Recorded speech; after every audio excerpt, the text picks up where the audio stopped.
Good afternoon, good evening, or good morning, and welcome to another edition of the podcast. Hello, how are you today? I'm your host, Mitch Corbett, and as always, we bring you another fantastic guest on this lovely podcast. Today's guest is Carla Caceres. I had to look that up so I didn't get her last name wrong.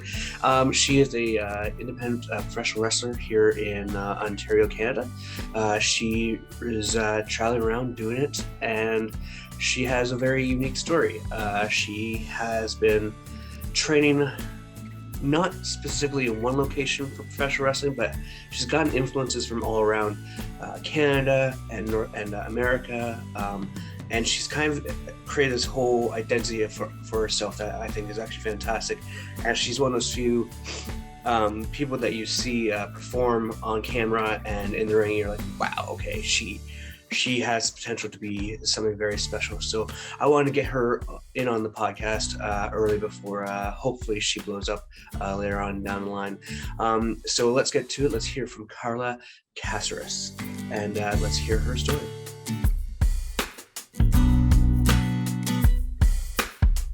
Hello and welcome to the podcast. Hello, how are you today? Welcome to another great episode. I'm your host, Mitch Corbett, and the podcast is called Hello, how are you today? Today we have a great guest. Her name is Carla Caceres. She goes by the name of Cici Galavis on the independent wrestling scene in Ontario and Quebec and anywhere you can find a wrestling ring, really. Welcome to the podcast. Thank you. Thanks for having me. How many times did I fuck up that intro? Let's count the ways. Uno, dos. I have complicated names. What can I say? Well, you are originally from South America, right? Or I'm originally from Venezuela. From Venezuela. All right. So my wife is from Santiago, Chile. So that's what we've always bonded when we were training at Tyson's at old school and everything. Let's start from the very beginning. I mean, like the move to Canada to get over to, and like, was it part of your wrestling dream to move to Canada, or did wrestling come afterwards after you made the move to Canada? Wrestling definitely came after. I moved to Canada when I was 11, and it was my parents moving. So I'm here with my parents and my 3 older brothers. And wrestling was not something I really grew up with. I have from my 3 brothers, the youngest one, he's always been my little brother, even though he's older than me. But he used to watch a lot of wrestling when we were in high school. So I watched a little bit with him during the Attitude Era. But really, it was Dale Kilburn, my fiance, who really got me into wrestling. Just from him being a fan. He's been a fan since he was a little kid. So yeah, just watching wrestling, I got into it with him and never looked back. Love it. Yeah. What a mistake that has been for Dale to have done that. I mean, to evolve one's love. No, but so there are parallels to you and like other women who, like, you know, they're not huge fans, but then they try it and they fall in love with it. And I think the same can be said for someone like there are a shit ton of women that have never competed in any sort of athletics or mixed martial arts, and then they try a jiu-jitsu class or Taekwondo and they become a mixed martial artist or anything. So what was that? Like, where did that spark come to actually try to get in the ring? Or what are you doing at first just to do it with your partner, with Dale? So really for me, it was, so again, I come from 3 older brothers. I've always been into the whole, like, getting into some sort of martial arts. But because I do come from a family with 3 older brothers, my mom has always treated me like her little princess. And she was always like, nope. My brother went into Brazilian Jiu-Jitsu at the Renzo Academy in Ottawa. And I really wanted to try it out as well. But I went in with my mom. She took one look around, saw a bunch of dudes grabbing each other. And she's like, nope, not you. You're not doing this. So I didn't really actually get to do any of that stuff when I wanted to, when I was younger. And once I was already living with Dale and it's under my own roof, it's my own rules. Like, it's my mom's roof, her rules, right? So as soon as I was out and I was interested in trying wrestling, because I'm like, well, I mean, I don't get punched in the face for real. Well, that's pretty exciting. So sometimes well, sometimes you do. I do have the parts to prove it, but no, it was. Hey, I've always wanted to try this. I have a partner that really loves this and really wants to try it out. So why not? Why not give it a shot and try it myself? And honestly, from the first practice, I just fell in love with it. Right from the first practice, we were about 12 people that tried out that day. And yeah, first bump. And I was like, oh man, this is awesome. Like, I want to do this. So take me back to that moment, because like I know as for myself that like as a lifelong wrestling fan, that first bump, that first time hitting the ropes is such a euphoric experience. Like it's so fucking cool. It's so much fun. But then you go home and your body's sore as shit. And you're like, oh God, what have I done? But take me back to that first moment that you got to step in between the ropes and like take that bump and like that feeling. So for me, I was actually super shy because I was in northern Quebec. My French was okay, not great. So I showed up and they had asked us to sign up online, but I didn't. I actually showed up last minute. Dale was going out the door and it was his last chance for me to go with him. He's like, all right, I'm leaving. Are you sure you don't want to come? So I'm like, all right, I'll go. So I grabbed gear and I showed up. And I was actually pretty shy because it was all dudes. There was one other girl there and she was all blue spikes and piercings all over the place and tattoos. And I'm like, oh man, this is a tough chick. Like I'm in a tough crowd here. So I was really nervous, but I was wearing a CM Punk shirt because I'm a massive CM Punk fan. And so when I got in the ring, I think people could tell, like the other hopefuls could tell that I was kind of shy. They saw the shirt says best in the world in the background and they're like, oh, it's the best in the world in the ring. And honestly, that's what got me right away. It just got me. I was like, I haven't even taken a bump and these people are cheering for me. I'm like, oh man, this is fun. If this is wrestling, I want in. It was basically my thought, right? So yeah. I think that's the most understated aspect of being a professional wrestler is that like there's always that question of like why guys leave and come back or girls leave and come back. It's like it's not so much the actual like storytelling or in-ring stuff, it's the crowd. It's if you can get a crowd to like boo you or cheer you and you can have them in the palm of your hand like this, it is the most intoxicating addictive thing in the entire freaking world. Absolutely. Absolutely. It's what It's a makes beautiful wrestling thing, fun. and like you now are wrestling full time. um but so you started training in Quebec and then you've hopped around, so like um not to get, I guess we can get into it, but like you guys are in the military, correct? You and Yeah. Dale. Yeah. So you had to, so I know from talking with other people that is a career that makes you bounce around a lot, and that Yeah. can be hard for training or for wrestling or anything else. So how do you guys kind of balance that life work style? So it's actually been more helpful than not being in the military because, well, at first, I mean, we were up in northern Quebec in Saguenay, and now it's become a lot bigger. There's a lot more training, but at the time when we started, there wasn't a lot of training. So that was kind of hard being posted up in Saguenay and having to drive down. We were driving down to Montreal, going to train with Drew Onyx at the Torture Chamber. So we were doing that a lot. And it was a 5 hour drive each way. So at that point, we're kind of like, you know what?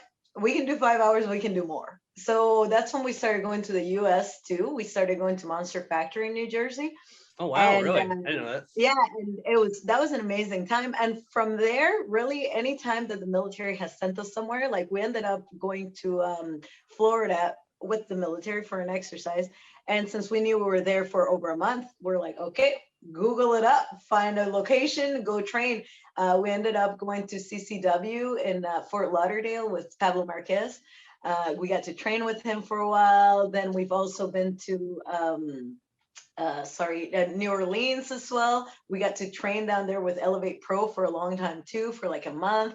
So it has helped us more than not being in the military. Like anytime we get sent somewhere, we're there longer than a month. We'll find a school, we'll train with some new people, get some new styles and stuff, and learn some new stuff for sure. Do you feel like that having those bits and pieces from every sort of avenue, has that helped you in your wrestling career, or do you feel like you would have been better off like having stuck with one place and learning the fundamentals and then growing from there? I definitely think that we've benefited from moving around for sure. Because I mean it's wrestling, right? It's hard to tell who's the best in the world type thing, right? It's so up for debate that I like the fact that I've gotten to learn different things from different people. I've learned everything one person's way, and then I'm like, I don't know that I like that very much. I learned everything else and once again from someone else. And it's like, well, you know what? Let's say, I don't know, pick a move, snap mare or something. It's like, well, I like the way I did the snap mare better the second time I learned it with this person's technique. So it's definitely benefited me because to me, I think it's helped me pull out the best in every aspect of my wrestling. So yeah. So how long have you guys been actually like been wrestling now? So it's been about 6 years, Oh wow, okay. but with stopping for about 4 months with the pandemic, and we also did 2 deployments with the military at some point. So another 6 months here and there. So it's been 6 years on and off, with about So a year and a half stopping in there. so that's a good amount of time to have had experience and to have some stories to tell. Um, have you had a match or a moment where like all those teachings have kind of clicked for you, and it's just kind of you had that aha moment in the ring? Um, so you know what? I think that so far my favorite match would probably have to be that championship match at CBW against Smiley. I think that that's probably my favorite match that I've done so far. And it's not so much what I did, the moves I did. It's just, I think it's the most that I've been able to bring my character with the things I've learned, with the new style that I'm trying to work into my wrestling. Um, and the fact that, I mean, the crowd was so into it. I loved it. I'm heel at CBW and they absolutely hate me. It's great. And yeah, they definitely bought everything that we were putting out. So I'd say that's probably my favorite match where everything has really come together. I struggled a lot for a long time at the beginning of my career with my character, um, just because I'm the Venezuelan vixen. And someone pointed out to me, so what makes you Venezuelan? And I'm like, oh, I don't know, I was born there, but it's like, okay, but where is that in your wrestling, right? So since then, I've been trying to bring it out, and training with Tyson Dukes has really brought a new type of wrestling out to me that I've always wanted. I always wanted to be a more technical grappler than anything. And working with Tyson has really developed that in me. So I feel like I'm in my character, I would say I'm at my peak right now. I have the wrestling that I've always wanted, and my character has finally come out, and I believe I have it solid what I want to be and who I am now. So yeah, I would say that match, the CVW match against Smiley, it's probably the best, most eureka match I've had. Well, that's awesome, man. That's so cool to hear. I mean, that's really, it is. And I think with you, you have such as this, like because I see you doing the promos online. They're always very good. They're very, you draw them in with the mix of English and Spanglish and all that sort of thing, right? And I think that's a key thing to do is right. Like you have to be able to explain yourself before every crowd as a heel, so they can give you a reason to boo you, right? Yeah. And you're doing that with the promos online. I'm sure you do. You get any promo time before a match or anything? I haven't gotten any promo time, but I mean, as soon as I come out, I'm just, All right. My I my love it. my suggestion to you is before every match, grab that microphone and do like a quick 1 minute, 2 minute promo to the ring and like accentuate your foreignness, if you will, Yeah, and mix in yeah, the Englishness because it's easy heel heats, uh, in my opinion. But like also with those fundamentals that you're learning from Tyson, you can also be that you can have that pompous, arrogant attitude, but you can also beat the shit out of someone now, which is fucking yeah. fantastic. Beautiful thing. And that helps with every sort of like goal of being an all-around performer is having the fundamentals, having the character, and then being able to just put all the puzzle pieces into one puzzle. Yeah, yeah, sure. So with that being said, I mean, you're putting all the puzzle pieces in there right now. um was there a time and a point where like it wasn't working out and you thought about quitting and like because yeah, I imagine everyone has that kind of like come to Jesus moment sort of thing. So I've never actually thought about quitting. That has never actually crossed my mind as of yet. Um, there's been times where it's hard, where I have a lot with my work life and then trying to balance wrestling, and it gets exhausting. But to be honest, I feel like wrestling has always been the thing that brings me back up. So even if I'm having a shitty week, and hey, it's okay because I got practice on Saturday at Tyson's. So don't worry about it. It's gonna be great, right? So I've never really had that moment with wrestling. I have had the struggle moment though. Like I said, like at the beginning of my career, starting in northern Quebec and stuff, and not really knowing what the character is, um, I was like a mute. We were on local TV and everything. Like my matches were being filmed for TV and everything, but I was this mute wrestler. I didn't know what to say, how to say it. So that was a bit of a struggle for me at first, for sure. Just how to speak and even the fact that I was a face as well. I mean, to me, I find it so much easier to connect with the crowd as a heel. It's like, hey, I can insult you and you hate me. It's super easy, right? As a face, it's like, well, I can't come out and be like, love me because I'm a face, right? Like, oh, that's kind of lame. That doesn't work. So I struggled a lot with that at the beginning, not being able to communicate. I mean, it was facials. It was selling is the only way I could connect with the crowd at the beginning. I didn't really know how to talk to them, what to say, but that would have been the most difficult time for my wrestling career. But other than that, yeah, I've even then I've never thought about quitting. It's something that's never crossed my mind at all. Give us some time. Yeah. Oh, so but like you make a valid point there. Like it's addictive, and it is one of those things that are like sometimes like I'm at that point right now where I'm just like I don't know if I can keep on doing it. I would love to, but time and money is a pain in the ass right now. Um, Yeah. but you mentioned finding your voice. How did you find your voice? Was it like was it deliberate? Was it a deliberate sort of thing where you were like, I'm gonna do this and do this to find my voice, or was there an aha moment where like, oh, I should do this, and then that's where it clicked?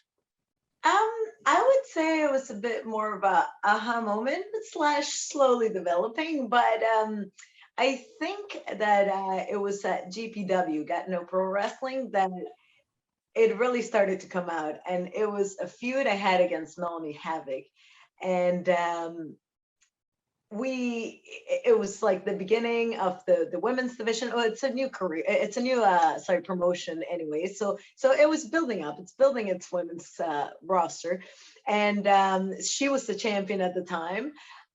It was a fatal five-way match for that championship, and the way that the match finished was Persephone, who was already eliminated, basically knocked me out, and Melanie capitalized and pinned me for the win, right? From that, I was like, okay, well, I'm the heel. How am I going to make this work? Well, very easy, right? I mean, Persephone eliminated me; she was out, so it was I was able to bring real emotion to it. So the promo that I did on Melanie Havoc, on her first title defense, she went against, I believe it was Sally, and so I called her out on it, right? It's like, well, how could you? That's my championship. You stole it from me. If anyone should get a championship shot, it's me, right? So it came from somewhat of a real place, I guess, that I was able to bring it out. And it was, I guess, the upsetness that I lost that championship. Really, I was able to bring it. I don't know. That was my eureka moment. I think when I filmed that promo, even today when I watch it, it's probably one of my favorite promos. The promo I did against Melanie for that rematch championship match. So yeah, I would say that's the eureka moment that I had. Okay, and so now you've had it. Um, like 6 years, that's a good amount of time. So like you're traveling now, you're working with everyone. What are those interactions like when you're wrestling other people from other women from other promotions, or even other men now that transgender or not trans, intergender wrestling is a thing, sort of thing. Like with your not only do you have like wrestling experience, but you also have this shit ton of life experience too. So how beneficial is that for when you're planning your match or interacting with other professionals from other areas? Um, it definitely helps. The fact that, like I mentioned, I've been trained at different places. It really does help because it helps me adapt to different people's styles, and the life experience that you mentioned. I've moved, at least in my personal career in the military, I've moved a lot more into a mental health type area, and I'm trying to understand the way people interact and stuff, right? So I find that that's also helped me a lot with how I interact with people when I'm building a match, right? Um, I used to struggle at the beginning of my career. Again, as a rookie, you don't want to overstep, and you're building a match, and whoever you're fighting with are like, "Oh, let's do this," and you're just like, "Okay, sure, you're the vet." Like, even if you kind of question it, you're not sure. But and I guess again, it's a matter of experience and time that now it's like, okay, I'll work with people and maybe they'll propose something that I'm like, well, I don't really agree with that. How about we tweak it and we do it this way instead, right? It's not, I'm not taking away from your idea, because again, back to the interacting with people, I don't want, especially rookies, like Miley is fairly new. I think that was her second match that we had, that championship match. I don't want to shut down any of her ideas. She's developing. She's in that developmental stage where she's building her own matches. So I definitely try to not completely take out things that people bring up to a match. Even like triple threats, fairly complicated to build. I had one recently at SBW, and again, it's a matter of, okay, now we're three girls. We got to make all our three totally different styles. We had a luchador, we had a Quebec girl, and then we have me, who I'm trying to become more of a grappler, technical wrestler. So I was like, okay, how are we going to build this match? And it's a matter of communicating and again adapting, right? I think that the fact that I've trained in so many places really helps a lot to adapt to different techniques, different styles of people, and really how to even take their moves and stuff, right? There's a lot of moves that are unique to different areas. I mean, the way people wrestle in New Jersey is different from the way people wrestle in Quebec to the way people wrestle here in Ontario. It's kind of different all over the place. So yeah, it's helped a lot. The experience, the going all over the place, it's helped a lot to adapt and overcome and try to put up the best matches possible. And like, does it help knowing from your military experience that if things go awry, that you can legitimately kill someone? Or So really, honestly, the most physical combat training I've ever done is wrestling. Absolutely, far by far. I mean, with the military, I've learned to use weapons, and definitely I've learned a little bit to defend myself. But I mean, Tyson Dukes has taught me way beyond anything I ever even knew I could learn. And so yeah, no, when it comes to actually defending myself with these two things, yeah, I would give credit to Tyson and his training on how he's got me there for sure. it's such an underrated it's such an underrated skill that I think a lot of people don't have. Like, a lot of people in wrestling, in my opinion, will like be like, oh, I'm a tough guy because I'm a professional wrestler. And granted that it takes a certain level of toughness. I'm a tough guy because I wrestled for a little bit, a teensy little bit, a smidge of a little bit. I wouldn't say I'm out and right tough, but that experience allows me to say that just a little bit. But then there is a certain level of like knowing those grapples and knowing how to submit someone, knowing how to, actually take someone down and win a fight, that makes you so much more tougher than someone else. And you have this background with your military experience and your now Tyson Duke experience and Monster Factory in New Orleans. I mean, the sky's the limit for you right now. And I think what's incredible about this story and what this journey is that, like, you've been doing it with your partner Dave the entire time. So how beneficial has it been? Like, you mentioned that you've had some struggling moments. How beneficial is it to be going through this journey with him the entire time?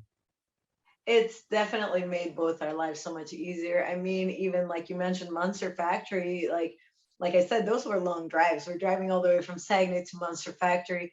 I can't remember off the top of my head right now, but I think it's about like 18 hours or something like that, maybe more. I don't know. It was a long drive, all I know. But I mean, for sure, I wouldn't have been able to do those drives without him. Like, it's been absolutely each supporting each other. Even different companies that have called each other up, like NSPW in Quebec called him up first. And because he was there, I got a chance to wrestle for them too. And same thing with me, right? At Cam Valley Wrestling, I was there first. Well, he got a chance to come in and wrestle for Cam Valley as well. So, and also as managers, managed each other. It's definitely made our lives a lot easier. I would say most of all the drives. And then, I mean, at home, if we are confused about something we learned, it's like, wait, So how did we get into that? Okay, hang on, come here, and then we'll test it on each other, right? So it's another benefit that we absolutely have. That yeah, being a wrestling couple, it makes our lives way easier for sure. Is your living room just like a couch and then spaced out TV and then like a square area where you guys just grapple and wrestle? I imagine in practice. No, no, no. We do have a wrestling mat though that Dale bought like a few years back, so we can do some grappling stuff. So we do have a mat, but it's downstairs for the workout stuff, not the living room. If only that room could tell some stories. I mean, what would it have? Um, now, I mean, Dale was doing it too. You're doing it too. I mean, are there any like how beneficial is it? I mean, we talked about how it is beneficial that you get to do with him, but I mean, like in terms of creativity, I mean, you guys are two very different people at the same time too. Like Dale is one of the strangest characters I think I've ever met in my entire life, and I've worked on cruise ships and kitchens and some of that, but he is just a breed of his own sort of thing. So I imagine that allows some sort of a back and forth or creativity in terms of like calling matches or ideas for characters, that sort of thing. Yeah, so I don't think we influence each other's characters very much, but we definitely run the test by each other first, right? Like I'll think of my promo and be like, okay, this is what I'm planning on saying. What do you think? And I'll definitely listen to his feedback and tweak things a little bit. And same thing for him, right? It'll be like, oh, well, or even like, well, what do you think about if I do this move and then do that? Or what if I stand like this? What if my entrance looks like this? Like we always run stuff by each other like that a lot. But I'd say that's as far as it goes, really, because like you mentioned, we are very different characters, absolutely, especially when it comes to wrestling. We're totally different. I mean, he's hilarious. I'm just kind of mean, but yeah, no, That's your tag team name, by the way, Mean and Funny. mean and funny. I love it. For when you do Yeah, those intergender matches or intergender matches, like Mean and Funny is the tag team name. The perfect. entire time he's just trying to make you laugh. You're like, stop it, no, don't do. Yeah, yeah. And so, like, you are now you won the championship at Valley Wrestling. You mentioned it wasn't your first title. So, what are your accolades right now? So currently, I'm only currently CBW champion, so Kim Valley champion, but I was previously Gatineau Pro Wrestling champion. And I have my rematch match on November 17th for that. I also was the Adirondack Women's Champion in Northern New York, in Messina, New York, and that's it. Just 3 championships so far. So, I have some experience, and I've always been told belts don't matter, and obviously that's a thing. But winning your first singles belt, take me through that experience, because as a fan growing up, and as a person like yourself, like you're getting to, that's a cool moment. That's a big thing. I mean, eventually you'll move on to bigger and better things, but like take me back to that moment that you win your first championship. Yeah, so the first one I won was the Adirondack one in northern New York, there in Messina, New York.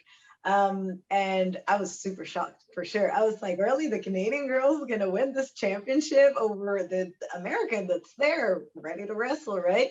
I was really shocked. It was very exciting. It was I was heel again at this promotion, and it was definitely interesting because it was a fundraising promotion, or the show itself was fundraising for mental disabilities and mental health and stuff like this.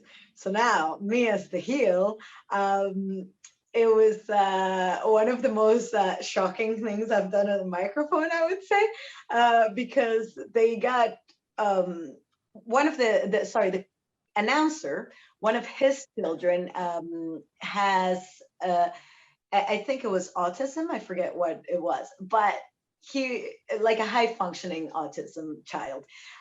So they got him to announce the women's match.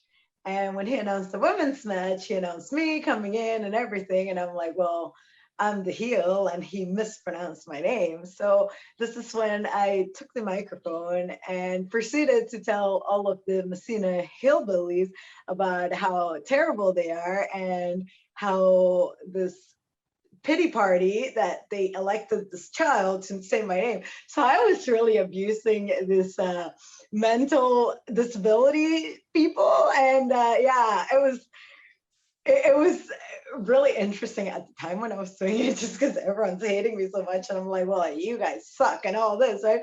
But afterwards, right, I win my championship. I'm all excited. Everyone hates me. It's great, and all I could think about was, where is this little boy? I gotta go find this little boy and make sure he's okay. Because oh my goodness, I'm talking about how he's so stupid on this pity party, and I'm like, oh my goodness. So yeah, I mean, I'm thinking about my championship and the fact that, hey, I'm the champion, but I'm still thinking, I'm like, oh my goodness, this poor little boy, I can't leave this like this, you know, like, let me go find this boy and then let me celebrate my championship. So I'll tell you a story. So when I was wrestling in Newfoundland, there was this guy that was in a wheelchair, and he had some sort of disease there, and that put him in a wheelchair. Anyways, I had a Facebook thing, Facebook profile and everything. I was the big heel. I was the mainlander. I was coming from, Ontario to Newfoundland, blah, blah. And he started talking shit to me online. And then I would go back, and then he came back, and he always had these great fucking comebacks for me. I'm like, shit, how do I fucking roast this guy? And so I was like, all right, next show, I'm going to fucking ask him to come into the ring, and like, oh, wait, no, you can't. Sorry, bud. And then like just rip on him for a little bit, right? Just to get over the heat and everything. And I told my boss, like, we were driving to an event to do like a film some event, whatever. And I'm telling him the story, and like, I'm trying to figure out things I can say to this guy that's in a wheelchair that's not super offensive, but also still at the same time, gets back at him, sort of thing. And then I get a text message at like 10 p.m. that night. He's like, hey, you're not actually going to make fun of a person in a wheelchair, are you? Because I mean, that'd be against our company policy. I was like, no, come on. First off, the guy's a huge fan. He would love being made fun of from the show and be a central point of the show. It's like, it's weird how people don't understand, like, it's all a show. It's not actually real. Yeah, no, I got to go. I was at Shimmer once, and I got to see Mercedes Martinez just destroy this little girl with cancer, and it was unbelievable. She's just talking about how this little girl's just lazy and cancer's nothing and all this, and it's like, oh my god, the crowd just hated her. It was a beautiful thing. But of course, afterwards, I mean, the little girl was living the dream, right? She's getting insulted by Mercedes Martinez. Who doesn't want that, right? But no, it's great. It's great. It's wrestling. It's wrestling is such like, whenever someone like comments negatively about it, I'm always like, you gotta go to a show in person. You have to see it in person to understand it and really enjoy it. What you see on TV is not what it's that. It's like going to see a show like Shakespeare, a very level form of Shakespeare, but you're going to see live entertainment. There's good guys, bad guys, storylines all between, and it's such a unique and beautiful art form that it's hard not to love. And you're doing it now, and like, is there an end goal for it? Are you just enjoying it right now, or do you have a goal of like AEW, WWE, Ring of Honor, TNA, whatever sort of thing, or are you just kind of like enjoying the trip? Definitely enjoying it for now, but I would love to go to Impact. Impact somewhere is where I want to see myself someday for sure. I mean, I'd love to get to AEW as well. I mean, WWE, all these companies, amazing. I did have 2 tryouts with ROH before, but unfortunately, as we know, ROH is kind of On hiatus. It's on hiatus. It'll come back. Exactly.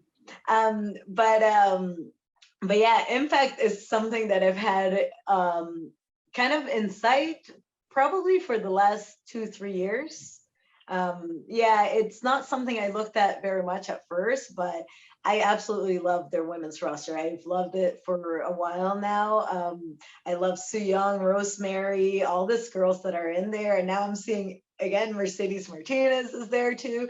Like, oh, I'm very excited for Impact. I'd love to make it to Impact, and we just saw Speedball Mike Bailey at times by Impact. Like, oh, it's very exciting. I think that that's one company that's on an upswing right now, and oh, I'd love to be part of that for sure. Yeah.